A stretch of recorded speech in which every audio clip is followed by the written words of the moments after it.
Chapter 19. Picking.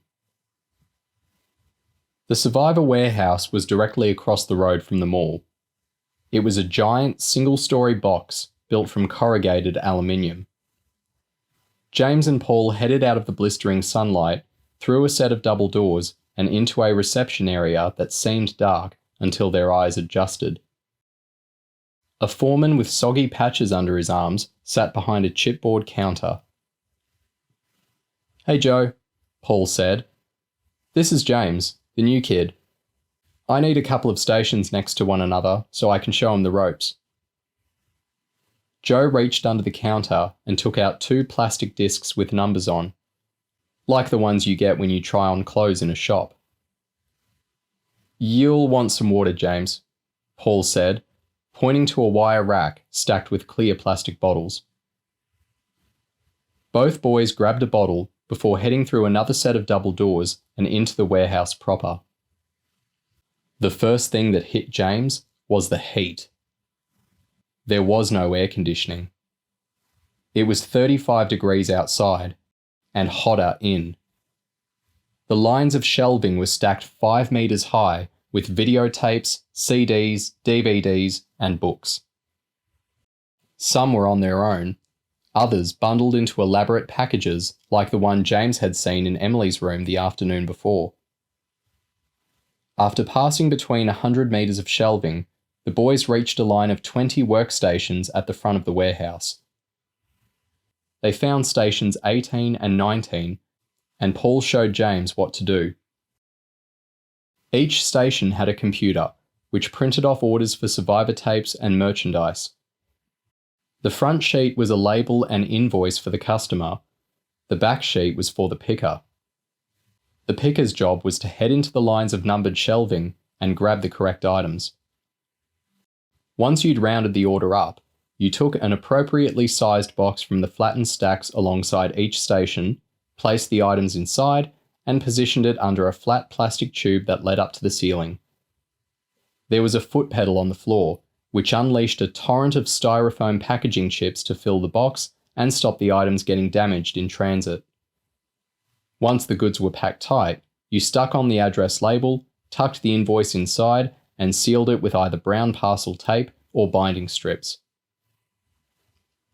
After watching Paul complete his first order, followed by a couple of over-enthusiastic stabs on the foot pedal that caused styrofoam spillages, James had the job mastered. The computer timed each job, and a red light flashed above your workstation if you were moving too slowly. For the next 4 hours, James moved frantically around the warehouse, picking out orders for Joel Regan's businesses. The items ranged from the $19 CD, Surviving Work, the motivational speeches of Joel Regan, through vending machine service manuals, to the heavyweight $399 tome, Building the Ark. Each copy of this glossy slab included a vial of sacred earth taken from around the Ark and blessed by Joel Regan. The biggest seller was employee motivation courses sold to big companies by Survivor's front company. According to the cover blurb, they had been used by hundreds of America's largest corporations. These giant orders caused James's heart to sink when they spewed out of his printer, because they involved sending out hundreds of chunky coursework folders, booklets, tapes, and videos at a time. By the end of his shift, James had drunk 2 litres of water. Paul's last order was gigantic, and filling it took up the first third of the boys' 45-minute lunch break. They rushed back to the mall, cooled off quickly in a set of shabby communal showers, and sprinted up to their bedroom wrapped in towels, with soggy trainers hooked over their fingers. James opened up the clothes cupboard and realised that his stuff was already gone. He didn't make a fuss, but it was depressing rummaging through crummy-looking piles of laundered clothes trying to find something that fitted and didn't look too disgusting. He ended up with a tight yellow t-shirt, boxers that were better not thought about, grey trainer socks, and a pair of cut-off jeans so battered and ripped that they actually looked cool. Once dressed, the boys, who'd already missed breakfast, had to bolt downstairs in time for lunch. The food was clearly made on a budget and smelled like the kind of stuff James had been eating in children's homes and schools his whole life. He got macaroni cheese with a jug of orange juice and chocolate ice cream with sprinkles on it. At the end of the meal, Paul led him to take his dishes back to be washed up. James spotted Abigail and Dana on the other side of the counter. They wore hairnets and aprons and both looked stressed out as they unloaded crockery from a steaming dishwasher. They exchanged nods, but James and Paul were already late for their lunchtime service, where they found that the circles had already formed and the service was underway. It was being conducted by Mary, who stopped playing her guitar and smiled. "Join the circle," Mary urged, as a bunch of people in the outer circle shuffled backwards to make a space big enough for two bums to squeeze in. James sat on the floor and caught his breath as the service resumed. Mary clapped and everybody clapped back. Then she began a nonsense chant and everybody joined in. James was exhausted from the shift in the warehouse and high on the sugar from the orange juice and ice cream. He came out of the service feeling happy and had to remind himself not to get carried away. The boys faced another run out to the parking lot when the service ended. James had never visited the commune in the daytime before and was surprised by the way everyone rushed around. Even adults routinely jogged in the mall corridors, and a brisk walk seemed to be as laid back as things ever got. James and Paul piled into a white minibus and sat next to each other. It was already half full, and within a couple of minutes, another 8 kids, including Eve and Lauren, had joined them. Elliot came bounding out of the mall and slid the door shut before getting in the driver's seat and pulling out. "How's our new recruit doing?" Elliot asked as he pulled the van out of the parking lot. "Not bad," James nodded. "Can't say I exactly enjoyed 4 hours in the warehouse sweating my guts out." The chatting kids suddenly went quiet, and Paul dug James in the ribs. "Ah, what?" James said, mystified. Paul didn't answer, but Elliot did once he had the van up to speed. "That's an exceptionally negative comment, James," Elliot said. "You learned how to work your station and how to package your products properly, didn't you?" James nodded. "How many loads did you dispatch?" "It was 100 and something," James said. Paul rattled off the statistic. 126, only a few less than me." "That's excellent work, James," Elliot said. "The warehouse is very important.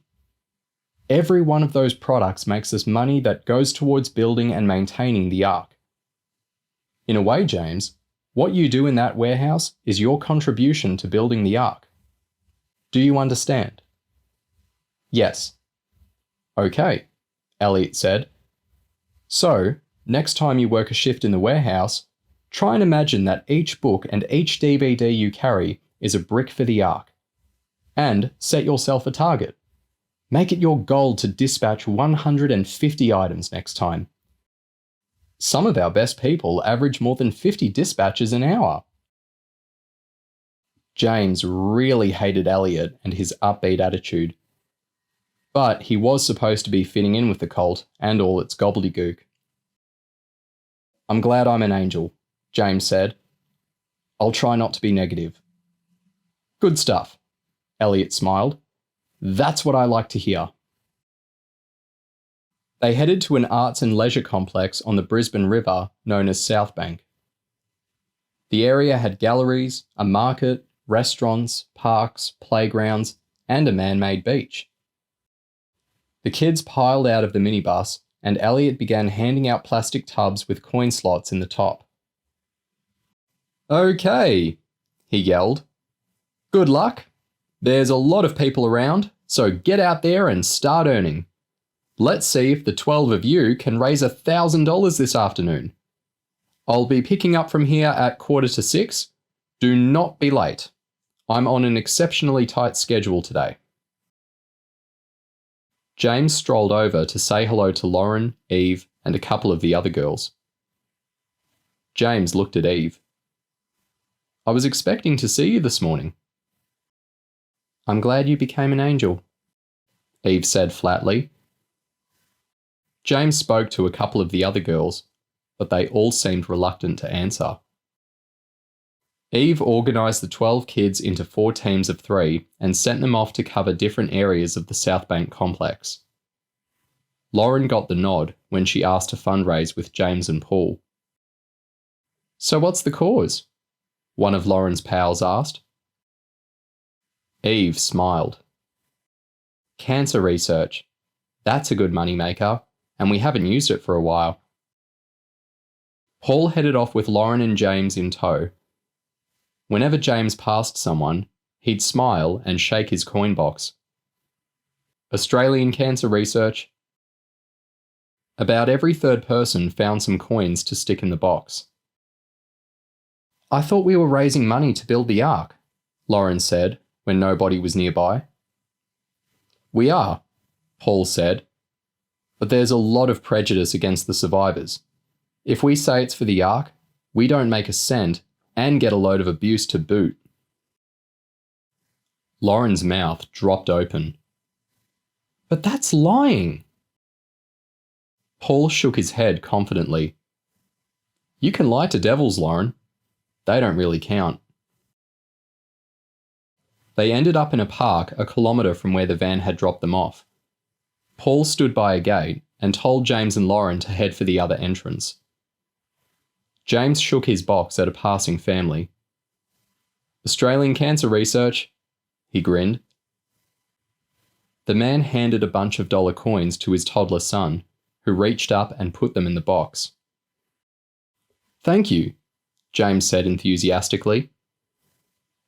Lauren shuddered and looked back over her shoulder to make sure Paul was out of earshot. This is so nasty, she whispered. It's the lowest thing ever by about 1,000,000%.